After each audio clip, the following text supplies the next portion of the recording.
It's an absolute pleasure for me to be here with all of you, with the startup community from the broader MENA region. And I'm sure that you're asking yourself, okay, what is this guy who's working for a big multinational doing here on the stage? It's true. I mean, we're an $80 billion company covering about 200 countries globally, with more than 250,000 associates. So we're not necessarily what you would define as a startup. Yet I would say that there's a lot of characteristics in our company that are similar to what you would see at startups. And especially the last couple of years, we've been working very hard to evolve the culture in PepsiCo. And with the new CEO coming in, we worked hard on defining what for us are 7 behaviors that ultimately underpin how we want to do business in PepsiCo. And there's actually a few behaviors that I think also you would see in startups. So there's one, acting as owners, which is of course all about making sure that you run the business as if it were your own business, which is absolutely critical to how we want to drive our business at PepsiCo. Being consumer-centric, I think none of us can be successful, whether you're a small startup or whether you're a big multinational company, without having that consumer centricity at the core of what you do. And then we really are doubling down on making sure that we become much more focused and much more decisive in how we drive decisions throughout the organization. And I know that, of course, in a startup, there's not that many hierarchical lines, so decisions are being made fast. We've done, I think, a tremendous job in eliminating some of the internal barriers in PepsiCo as well, and move with much more focus and agility as we drive to build our business globally. Now, there's a few things that I would want to leave you with today, and then I think these are, you could call them tips or some of the guiding principles that are equally important for us as a big multinational as they are for a startup in terms of being successful. I also will share with you some of the examples of partnerships that we have with startups across the globe, leveraging our PepsiCo Labs venturing organization that works across the world with some of the amazing startups, whether it's in the US, whether it's here in the region, whether it's in other parts of the world. So the first tip is being really clear on your purpose. And the purpose ultimately defines the heart and the soul of the organization. And for us, we defined our purpose as creating smiles with every sip and every bite. And of course, doing that in a way that ultimately enables us to do that sustainably. So our vision is to become the leading food and beverage company across the world by what we call winning with Pep Positive. And I'll explain a bit later what Pep Positive is all about. I think for all of you, I'm sure that each of you has a very clear purpose in terms of what you want your company to stand for and how that drives your proposition, but also how that drives every action that you're taking. Now, for us, it is absolutely critical that we incorporate sustainability in all that we do. And sustainability for us is really integral in our overall business strategy. And it comes down to what I described earlier as Pep Positive. Pep Positive for us is an end-to-end transformation of the total food system with 3 very distinct pillars. And so one is positive agriculture. We are at the heart an agricultural company working with about 100,000 farmers across the world.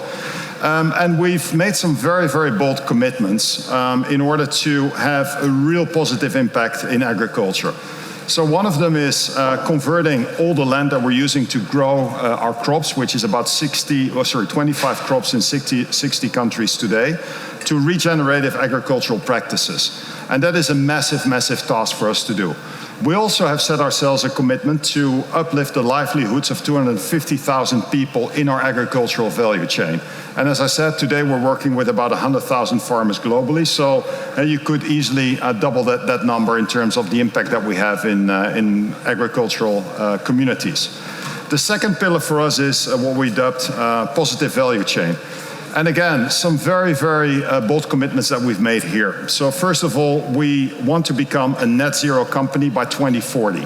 And net zero company means across the entire value chain. So not just within our 4 walls, but also with our suppliers, with our bottling partners, and the broader ecosystem that we work with. This is going to be a massive undertaking for us, because most of the environmental footprint for our company actually resides outside our 4 walls. So it requires a lot of collaboration with our partners. The second key objective there is to become net water positive. And again, this is a massive commitment.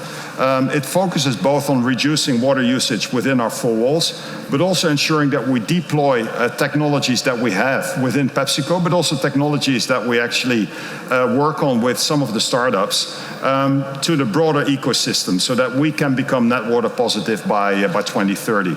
And then the third big focus area for us is reducing packaging and packaging waste. And with that, significantly reducing the number of virgin PET that we're using by 50%, but also working on solutions that eliminate single-use packaging entirely. And there's some great examples actually here in the UAE that we launched during Expo 2020 with the Aquafina water stations. The third pillar within PEP Positive is about positive choices, and this is about evolving our product portfolio, making sure that we continue to meet the needs of consumers as those needs evolve as well, creating a more balanced portfolio across fun for you, better for you, and good for you propositions, but also working on packaging solutions that are more sustainable. And think here about biodegradable packaging material for some of our food products, as well as a full closed recycling system for some of the beverage containers that we're using, as well as delivery systems that don't use single-use packaging at all. I think also for startups, of course, sustainability usually is at the core of what they do, and there's, I think, in that sense also great symbiosis between our world and the world of startups. So let me talk about that, because I think there is, for all of us, for us as a big company, but also for all of you who work in startups, to leverage the broader ecosystem. And as a startup, I would really advise you to leverage that broader ecosystem and tap into some of the large companies, whether that's our company, whether that's other companies, depending, of course, on what your field of expertise is. We globally have a venture arm which is called PepsiCo Labs. And as I mentioned, we work with over 100 startups across the world in that venturing arm. And let me just share with you a couple of examples in terms of companies that we work with. So one of them is a company called Drip. So this company has come up with a new irrigation system that actually uses gravity, and that has enabled us to reduce the use of water across our agricultural fields by 50%. We've tested that in the US and in India, and we're now scaling that up in more markets. This is not only great from a water usage perspective, but also it has enabled us to reduce greenhouse gas emissions by 20%, whilst at the same time improving yields for the farmers by 15%. So it's truly an outstanding piece of innovation that through our system we've been able to test, validate, get a proof of concept, and that we're now aiming to scale up across 10,000 hectares globally. Second example is a startup called Wind with a T, not with a D. This startup focuses on artificial intelligence, again with the objective of reducing water usage. Now, the technology that they have, we're leveraging that in our manufacturing processes. So one of our product lines is potato chips, as you probably know. So potato chips, you need to cut the potatoes, you need to slice them, and you need to clean them with water. Through this technology, we've been able to be much more specific in the amount of water that we're using in that manufacturing process. And again, we've driven significant reduction in water usage, which helps us in turn to achieve one of our key objectives in our sustainability agenda. And then the third example that I'd like to use is a more consumer-focused startup.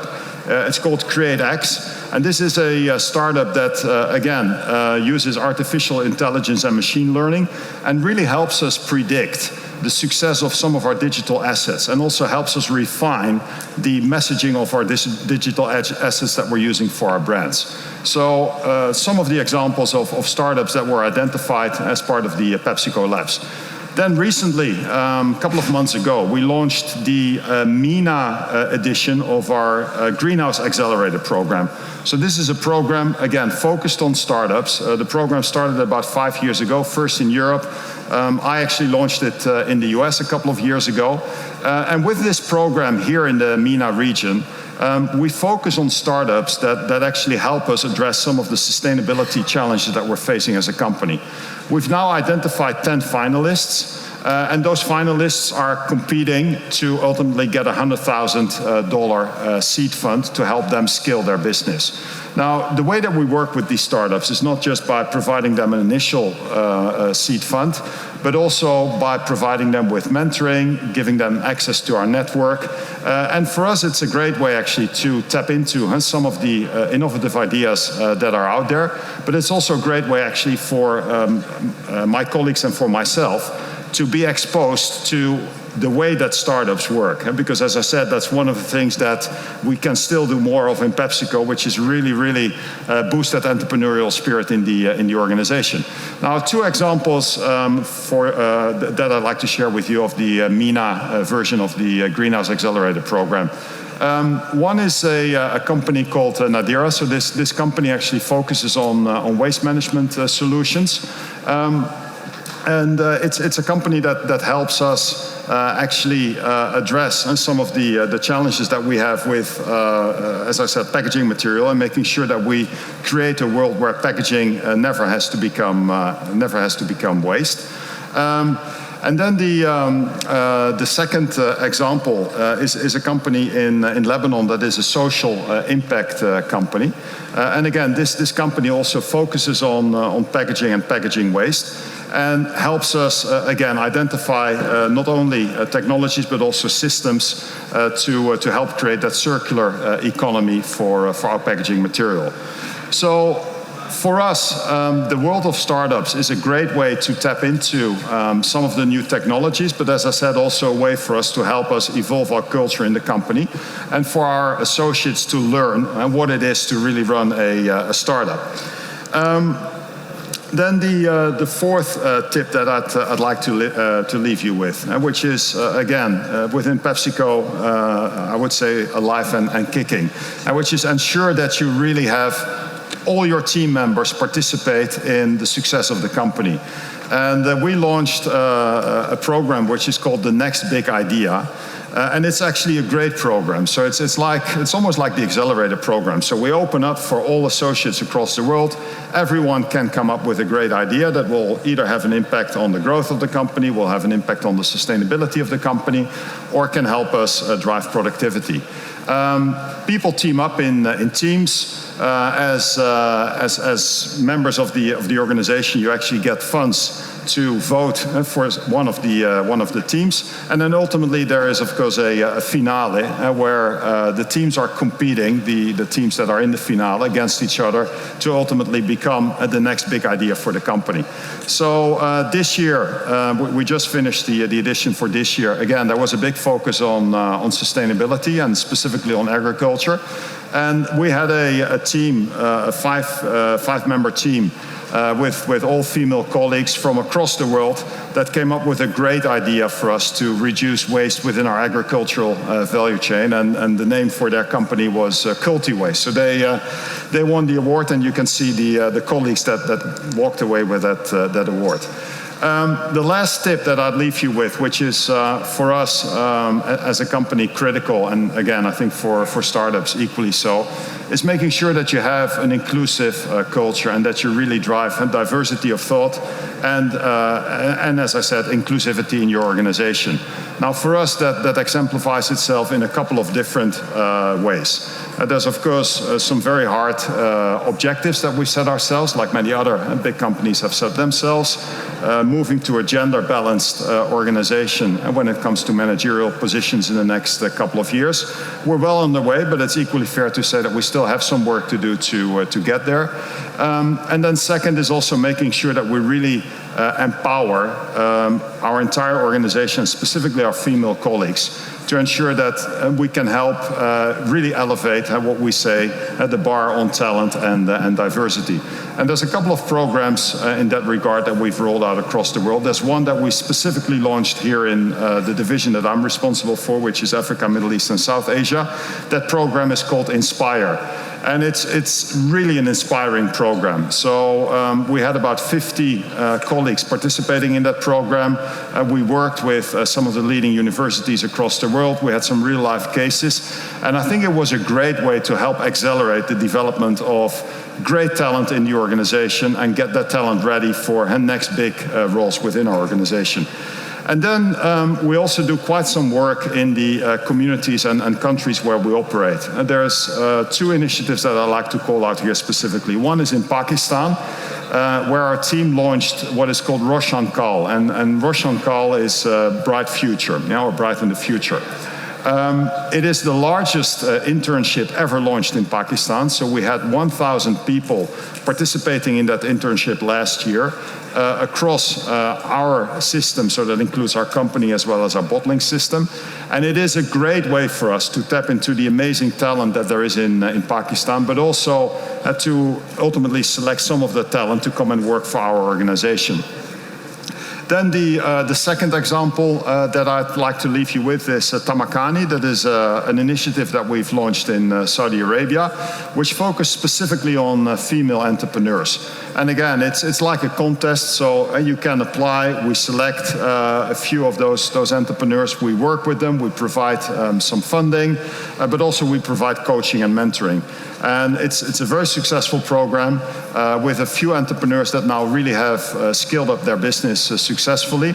And it's a great way for us also to help drive some of the strategic imperatives that are part of the broader Saudi Vision 2030, and that we, as an organization, are aligned to and committed to support. Now, I'd like to leave you with a couple of conclusions.